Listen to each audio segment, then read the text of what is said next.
ایک فالج والے انسان کی خدمت کرنے سے ولایت کا مقام مل گیا، ولایت کی منزل مل گئی۔ حضرت بشر حافی کو کون نہیں جانتا، پوری دنیا جانتی ہے۔ حضرت بشر حافی یہ وہ ہستی ہیں، یہ وہ ذات ہیں، جب یہ زمین پر ننگے پیر چلتے تو جانور زمین پر گوبر نہیں کیا کرتے تھے۔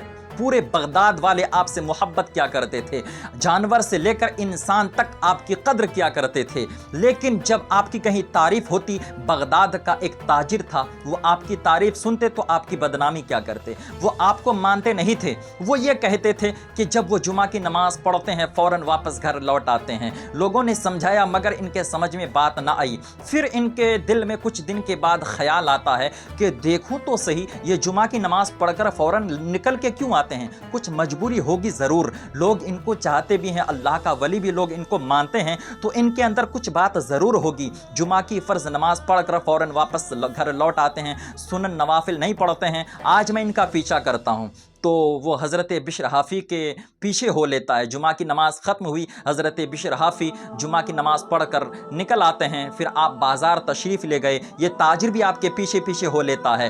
بازار سے آپ ایک نان بائی کے پاس جا کر نان خرید لیتے ہیں، روٹی خریدتے ہیں، تو ان کے دل میں غلط گمان آ گیا، ان کے دل میں اور بھی غلط سوچ آنے لگی کہ دیکھو یہ اللہ کے ولی ہیں، ان سے لوگ محبت کرتے ہیں، اور لوگ کہتے ہیں کہ یہ اللہ کے ولی ہیں، بڑے اچھے انسان ہیں، بڑی ہستی ہے۔ اب یہ دیکھیں سنن نوافل تو بڑے نہیں ہیں، اور بھوک نے ان کو ستایا تو روٹی خریدنے آ گئے۔ پھر آپ نے جب روٹی خرید لی، پھر آپ کباب والے کے پاس گئے، آپ نے کباب خرید لیا۔ آپ وہاں سے کباب خرید لیتے ہیں تو ان کے دل میں، ان کی سوچ میں اور بھی فرق آ جاتا ہے۔ یہ تاجر سوچتا ہے کہ دیکھو ان کو بھوک نے ستایا تھا تو آج کباب اور روٹی لے کر کھانے آئے ہیں، اور لوگ ان کو اللہ والے کہہ رہے ہیں۔ حضرت بشر حافی اس کباب کو، روٹی کو لے کر ایک میدان کی طرف چل دیتے ہیں۔ تو اس نے سوچا کہ اچھا کھلی فضا میں ہری سبز میں بیٹھ کر لطف اٹھائیں گے، روٹی کباب کھائیں گے۔ میرے پیارے دوستو، وہ تاجر اس طرح سے سوچتا رہا، لیکن ایک بات یاد رکھیے گا، کسی کے لیے بھی غلط نہیں سوچنا چاہیے، کسی کے لیے بھی غلط گمان مت رکھو،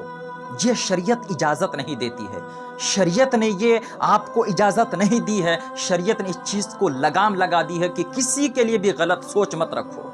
وہ تاجر حضرت بشر حافی کے بارے میں غلط سوچتا رہا، لیکن حضرت بشر حافی میدان سے چلتے چلتے کچھ دور گئے تو یہ تاجر دیکھتا ہے، پورا واقعہ، پورا منظر دیکھتا رہا، تو ایک کچا مکان نظر آیا۔ حضرت بشر حافی اس کچا مکان کے اندر جاتے ہیں، اور اس کچے مکان کے اندر ایک فالج والے انسان لیٹے ہوئے ہیں، جن کو پیرالائز بولتے ہیں، جن کو لقوہ آ رکھا تھا، وہ کھاٹ پہ پڑے ہیں، جن کی منہ سے رطوبت نکل رہی ہے، جھاگ نکل رہے ہیں۔ یہ تاجر سارا منظر دیکھ رہا ہے۔ اب یہ تاجر اس منظر کو کھڑے کھڑے دیکھ رہا تھا۔ حضرت بشر حافی اپنے سر سے عمامہ کو اتار لیتے ہیں، اور اس عمامہ کو اتار کر پانی میں بھگوتے ہیں، پانی میں ڈوبوتے ہیں، اور اس بھیگے ہوئے کپڑے سے اس بزرگ کے منہ کو دھو دیتے ہیں۔ اس فالج والے انسان کے منہ کو دھونے کے بعد اپنے ہاتھوں سے روٹی کا ٹکڑا توڑ کر ان کے منہ میں ڈالتے ہیں، اور کہتے ہیں بابا آج میں لیٹ ہو گیا، معاف کر دینا، جمعہ کا دن ہوتا ہے میں لیٹ ہو جاتا ہوں، ابھی تو مجھے سنن نوافل بھی پڑھنے ہیں۔ وہ تاجر جو کھڑا کھڑا دیکھ رہا تھا نا، ساری باتیں سن رہا تھا، اب پورا وجود کانپ گیا کہ میں تو غلط سوچ رہا تھا، میں تو غلط تھا، میں نے ان کے لیے غلط سوچی تھی، میں کہاں تھا، یہ کہاں ہیں، ان کی یہ عظمت۔ ایک فالج والے انسان کے پاس آ کر اپنے عمامہ اتار کر بھگو کر ان کے منہ کو دھوتے ہیں، اپنے ہاتھوں سے روٹی توڑ کر ان کو کھلا رہے ہیں۔ یہ اللہ والے ہیں، واقعی یہ اللہ والے ہیں۔ وہ رب کی بارگاہ میں فوراً توبہ کرتا ہے۔ حضرت بشر حافی کہتے ہیں بابا میں آج لیٹ ہو گیا۔ وہ بابا کہتے ہیں کہ بیٹا کب تک اس طرح سے آتے رہو گے، جو آگے پیچھے تھے سب مجھے چھوڑ گئے، کب تک اس طرح سے تم مجھے سنبھالتے رہو گے؟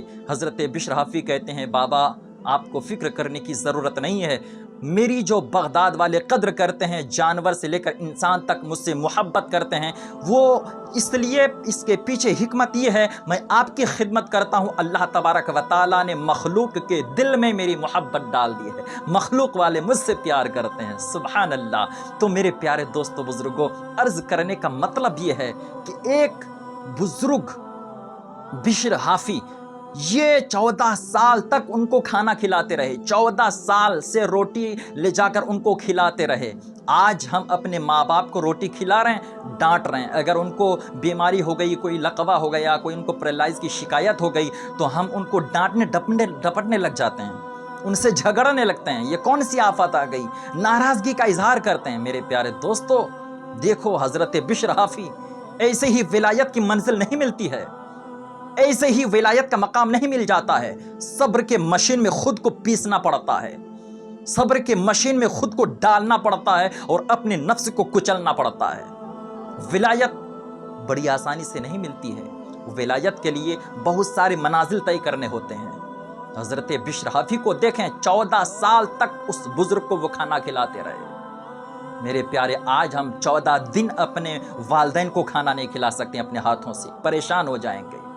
بڑے افسوس کی بات ہے، اگر کوئی ماں باپ بیمار پڑ جائیں، رشتہ دار والے بیمار پڑ جائیں، ان کی عیادت کے لیے ہم نہیں جاتے، ان کو پوچھتے تک نہیں ہیں۔ کیسا زمانہ ہے پیارے! ایسے ہی برکت نہیں ہوگی، مقام ایسے نہیں ملے گا۔